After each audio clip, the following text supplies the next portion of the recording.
बिस्मिल्लाहिर्रहमानिर्रहीम। अस्सलाम वालेकुम। मैं हूं मेरीन सप्तान। देख रहे हैं आप मेरा यूट्यूब चैनल और फेसबुक पेज। नाज़रीन, सियालकोट में एक ऐसा दिल दहला देने वाला वाकया पेश आया कि इंसान परेशान हो जाता है। एक माँ ने अपने ही हाथों से अपने नौजवान 20 साला बेटे का गला काट डाला। ये वाकया आप सुनेंगे तो परेशान हो जाएंगे। बच्चे का नाम है उज़ैर, 20 साल का ये नौजवान है। इसकी वालदा, जिनका नाम नाज़िया है। नाज़िया बहुत ही कम उम्री में बेवा हो गई थी। नाज़िया के शौहर 2014 में एक ट्रैफिक हादसे में जाँ बहक हो जाते हैं। एक ऐसी बेवा माँ जिसने अपने बेटे को बड़ी तकलीफों के साथ जवान किया हो, तो ऐसा क्या हुआ होगा कि उसने अपने ही बेटे का गला अपने ही हाथ से काट दिया होगा। ऐसा क्या कुछ गुजरा उस औरत के ऊपर कि वो ये भी ना सोच पाई कि ये तो उसका जवान बेटा है, उसके बुढ़ापे का सहारा है। दरअसल अजीज गालिबन माजरत के साथ नाम है, उजैर नहीं। अजीज जो है उसकी उम्र तो अब 20 साल है, लेकिन जिस वक्त उसके वालिद का इंतकाल हुआ उस वक्त उसकी उम्र सिर्फ 9 साल थी। 9 साल का ये बच्चा अपनी माँ के ज़ेर साया होता है, लेकिन ये अकेला नहीं होता। इसके 3 बहन-भाई और हैं। जिस वक़्त नाज़िया बेवा हुई उस वक़्त उसके 4 बच्चे थे। सबसे बड़ा बेटा 9 साल का, उसके बाद एक और बेटा 7 साल का और उसके बाद 2 और बेटियाँ। इन 4 बच्चों के साथ नाज़िया जब बेवा होती है तो उसके ऊपर तो गोया पहाड़ ही टूट पड़ता है। बड़ी ही मुश्किल ज़िंदगी होती है, लेकिन वो अपना इरादा करती है कि मैं अपने बच्चों को पालूँगी, इन्हें बड़ा करूँगी और इनके लिए ज़िंदगी गुज़ारूँगी। ऐसे में नाज़िया के माँ-बाप ने उसे बहुत प्रेशराइज़ भी किया कि बड़ी अभी ज़िंदगी पड़ी है, काफ़ी कम उम्री में शादी हुई थी, अभी जवान ही थी कि शादी कर लो। लेकिन उसने इनकार कर दिया और उसने कहा कि मेरे बच्चों को कोई बाप का प्यार नहीं दे सकेगा और अगर मेरे बच्चों के साथ कोई सख्ती करेगा, तो मुझसे बर्दाश्त नहीं होगा। अपने बच्चों के लिए कुर्बानी देने वाली ये माँ आखिर इतनी जल्लाद क्यों बन गई? ये जानने के लिए थोड़ा आपको कहानी का बैकग्राउंड समझना पड़ेगा। हमारे मुआशरे में किस तरह से ज़िंदगी एक अकेली औरत को गुज़ारना पड़ती है और उसके कॉन्सिक्वेंसेज़ क्या होते हैं, वो आप सुनेंगे तो परेशान हो जाएँगे। खाने की मेज़ से शुरू होने वाला ये फ़साद जो एक नौजवान की मौत की वजह बना, तो मेरे नहीं तो किसी और के नहीं। एक माँ अपने बेटे को बड़ा ओन करती है। अपने बेटे के लिए ये कहना कि तू मेरा नहीं तो किसी और का भी नहीं, इसका मतलब क्या हो सकता है? दरअसल जब अज़ीज़ जो है ये यतीम होता है, इसकी वालदा जब बेवा होती हैं, तो ये लोग एक जॉइंट फैमिली सिस्टम में रहते थे। इस घर में कुछ कमरे थे, दीगर 3 भाई थे, 3 भाइयों के पास 2-2 कमरे थे, साथ ही इनके पास भी 2 कमरे थे और ये पूरा घराना जो है एक जॉइंट फैमिली सिस्टम में रहता था। 2-2 कमरे हर भाई को मिले हुए थे और इनको भी 2 कमरा मिला हुआ था। फिर उसके बाद इनको एक अपना कमरा जो है उनको देना पड़ा क्योंकि ज़ाहिर-सी बात है इनके पास पैसों की कमी थी, तो इन्होंने कहा कि एक कमरा हमें ले लें और हमें इसकी जगह हमारा जो किराया है या हमारा जो बिजली का बिल है और ये चीज़ें जो हैं वो दे दें। तो ये जो एक कमरा है ये इन्हीं के जो एक देवर हैं उन्होंने ले लिया। अब देवर जो है उन्होंने इनसे इनका ये कमरा ले लिया, उनके पास हो गए 3 कमरे और इनके पास रह गया 1 कमरा। ये खातून चूँकि विधवा थीं अपने चारों बच्चों के साथ, वो एक ही कमरे में सो जाती थीं। अब इनके चचा के पास कोई बेटा नहीं था। उनको इस बड़े बच्चे से बड़ा ही प्यार था। चचा का नाम रिज़वान था। चचा अज़ीज़ से बहुत प्यार करते थे। अज़ीज़ को अपने गले से लगा के रखते थे। बेटियाँ तो थीं लेकिन बेटा नहीं था। तो बेटे का जो तमाम मोहब्बत और प्यार थे उन्होंने अज़ीज़ को देना शुरू कर दिया और उनकी बीवी जिनका नाम उज़्मा था, वो भी अज़ीज़ से बहुत प्यार करती थी। तो इन्होंने क्या किया कि जो कमरा लिया, बाद में प्यार मोहब्बत जब इतना बढ़ा तो वो कमरा भी उन्होंने अज़ीज़ को ही अकेले दे दिया। यूँ अज़ीज़ की कुर्बतें अपने चचा और चची के साथ बढ़ना शुरू हो गईं। अब ये जो माँ थी इन्होंने बड़ी मुश्किल से घर का गुज़ारा करना शुरू किया। कुछ तो बहन-भाई उनकी मदद कर देते थे, कुछ इनके चचा जो बाकी थे वो भी मदद कर देते थे और कुछ उन्होंने घर में बैठकर कपड़े सीने शुरू किए और घर का यूँ गुज़ारा जो है वो चलना शुरू हुआ। बच्चों की जो एक ज़ाहिर-सी बात है रोज़मर्रा की ज़रूरियात होती है, फ़ीस होती है, खाना-पीना होता है, ये सिलसिला जो है उनका चलना शुरू हुआ। लेकिन जब औरत अकेली होती है ना तो उसके लिए मुश्किलात बहुत होती हैं। किसी भी घड़ी में उसके साथ कोई साथ देने वाला नहीं होता, कोई खड़ा होने वाला नहीं होता। तो कभी भी जॉइंट फैमिली सिस्टम में आपको पता है कि बहुत से मसले हो जाते हैं। किसी ने किसी को कुछ कह दिया, कोई लाइट खुली छोड़ गया, किचन एक ही होता है, किसी ने इस्तेमाल किया, किसी ने करना था, वो रुक गया, ये तमाम चीज़ें। तो ऐसे में हर जगह पर नाज़िया को बड़ी मुश्किलात का सामना रहता था क्योंकि उन सब के तो ख़वातीन के शौहर थे। वो जो करना चाहती थी, करती थीं और पिसती हमेशा नाज़िया थीं। नाज़िया के उठने-बैठने पर, नाज़िया के आने-जाने पर। ये चीज़ें तो साथ चल रही थी जिसने दिमागी तौर पर नाज़िया को बड़ा डिस्टर्ब किया हुआ था। लेकिन साथ ही एक और चीज़ जो उसे बहुत डिस्टर्ब करती थी, वो थी उसका बेटा अज़ीज़। बड़ा बेटा था, बड़े बेटे से माँ की बड़ी एक जज़्बाती वाबस्तगी होती है। वो समझती है कि बुढ़ापे का उसका सहारा होगा। लेकिन अज़ीज़ जो है, वो आहिस्ता-आहिस्ता माँ से दूर और चचा-चची के बहुत करीब हो गया था। अब वो बात-बात पर माँ को टोकता था।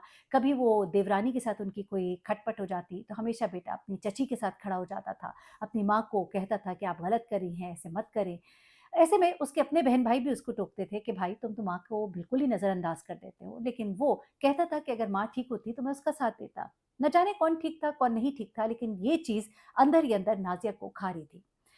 अब ऐसे में एक दिन ऐसा होता है कि सुबह का वक़्त होता है और बच्चियाँ दोनों जो हैं उन्हें भूख लगी होती है, उनके लिए खाना बनाना है। दूसरा एक और बेटा है नुमान, उसे भी भूख लगी होती है।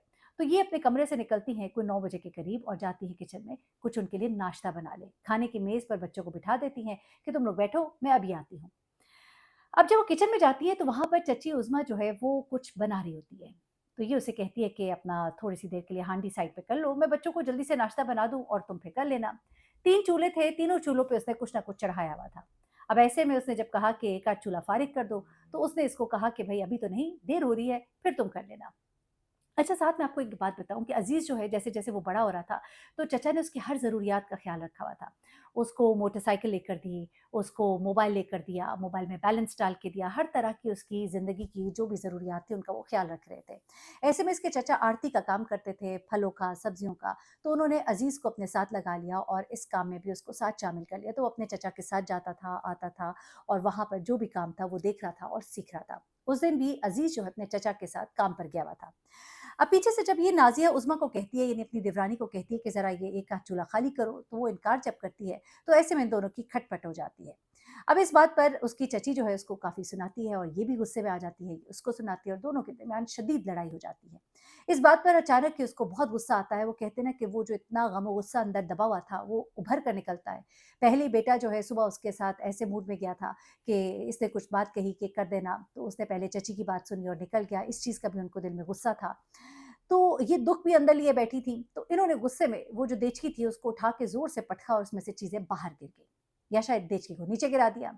इस बात पे दोनों के दरमियान खूब लड़ाई-झगड़ा हुआ, चीखम-पुकार हुई, यहाँ तक कि हाथापाई भी हो गई। इस पर उस्मा ने बाहर जाकर अपने शौहर को फ़ोन किया और कहा कि भई ये तमाशा लगाया हुआ है इसने, मेरे तो बस से बाहर हो गई ये बात। यहाँ पर जो उसका चचा था उसने कहा कि अब क्या औरतों की लड़ाई में मैं आऊँ? उसने उसी के बेटे को अज़ीज़ को कहा कि भाई जाकर देखो, तुम्हारी माँ जो है वो तो अब हाथापाई कर रही है और तुम्हारी चची पर हाथ उठा रही है। अब वो बेटा जो है वो फ़ौरन ही मोटर बाइक पे बैठकर घर आता है और अपनी माँ को रोकने की कोशिश करता है कि क्या कर रही हो? लेकिन वो अब सहन के बीचों-बीच खड़े होकर ज़ोर-ज़ोर से चीखें मारी होती है और किसी की बात सुनने को राज़ी नहीं होती। अब बेटा उसका हाथ पकड़कर उसे अंदर ले जाना चाहता है, लेकिन वो हाथ छुड़ा के फिर किचन के पास खड़े होकर उस उज़्मा के साथ लड़ाई-झगड़ा करती है और दोनों एक-दूसरे के हाथापाई करती हैं। बच्चा जो है वो लड़का उनको अलग करता है, अपनी माँ को घसीट कर कमरे में लेकर जाता है कि अंदर तो चलो, अंदर तो मेरी बात सुनो। अब माँ जब अंदर आती है तो वो उसको कहता है कि अब तुम बाहर नहीं जाओगी, लेकिन वो मुसलसल चीखे जा रही होती है। सामने ही पड़ी होती है कैंची। जब बेटा उसको बिठाने की कोशिश करता है, उसे गुस्सा आता है, सामने पड़ी कैंची उठाती है और ज़ोर से अपने बेटे को मारती है, जो सीधा जाके उसके गले में लग जाती है। गले में जैसे ही कैंची पेवस्त होती है, वो वहीं गिरता है और तड़पना शुरू कर देता है। अब यहाँ पर जो चची बाहर से देख रही होती है ये मंज़र, वो भागती हुई अंदर आती है और उसको देखती है और फ़ौरन अपने मियाँ को फ़ोन करती है। वो भी आता है, फिर ज़ाहिर-सी बात है मेडिकल टीम को बुलाया जाता है, इमरजेंसी फ़ोन किया जाता है, 1112 को फ़ोन किया जाता है, जो भी जिस तरह भी कार्रवाई को आगे बढ़ाया जाता है। वो आते हैं, इसको लेके फ़ौरन हॉस्पिटल जाते हैं, चचा घर आता है भागा-भागा। वो आके सारे मामलात को पहले सँभालता है और उसके बाद वो दौड़ के हॉस्पिटल पहुँचता है और उसके बाद जब डॉक्टर से पूछता है तो उसे बताया जाता है कि अब अज़ीज़ इस दुनिया में नहीं रहा। ये बात सुन के चचा के पाँव तले ज़मीन निकल जाती है क्योंकि वो उसे अपने बेटों की तरह चाहता है। वो उसके बाद एफआईआर कटवाता है जिसमें अपनी भाभी और उसके 17 साला बेटे नुमान को नामज़द करता है कि इन्होंने मिलकर मेरे भतीजे को कत्ल कर डाला। कहा ये जा रहा है कि जो 17 साला नुमान है, ये दिमागी तौर पर थोड़ा डिस्टर्ब्ड है और उसे दवाइयाँ भी दी जाती हैं और इस तमाम तर मामले में उसका कसूर तो नहीं है। एक माँ जिसने अपनी जवानी अपने बच्चों के लिए कुर्बान कर दी, लेकिन न जाने किस दौराहे पर वो खड़ी थी और न जाने किस तरह की मेंटल स्टेट पे थी वो या क्या उसके उस वक़्त हालात थे। पता नहीं, अब सारी ज़िंदगी तो वो इस बात को रोएगी, इस वक़्त जेल की सलाखों के पीछे है। लेकिन जो उसने उस वक़्त किया, मुझे लगता है कि जज़्बात की रोह में उसने बहकर कर तो दिया, लेकिन अब सारी ज़िंदगी अपने आप को कोसेगी। एक बेवा औरत की ज़िंदगी बड़ी मुश्किल होती है, उसके लिए आसानियाँ पैदा करे और ये तो हमारे नबी पाक सल्लल्लाहु अलैहि वसल्लम का हुक्म भी है कि जो यतीम के सर पर हाथ रखेगा, वो मेरे साथ क़यामत के रोज़ ऐसे होगा जैसे ये 2 उँगलियाँ। तो सोचिए, सरकारे दो आलम सल्लल्लाहु अलैहि वसल्लम के साथ रहने की ख़्वाहिश किसको ना होगी, और जब अगर रब ने आपको मौका दिया है और आपके घर में ऐसे यतीम मौजूद हैं, तो उनका भी ख़्याल करें और उनकी माँ का भी ख़्याल करें। अपना बहुत ख़्याल रखिएगा, दुआ में याद रखिएगा। अल्लाह हाफ़िज़।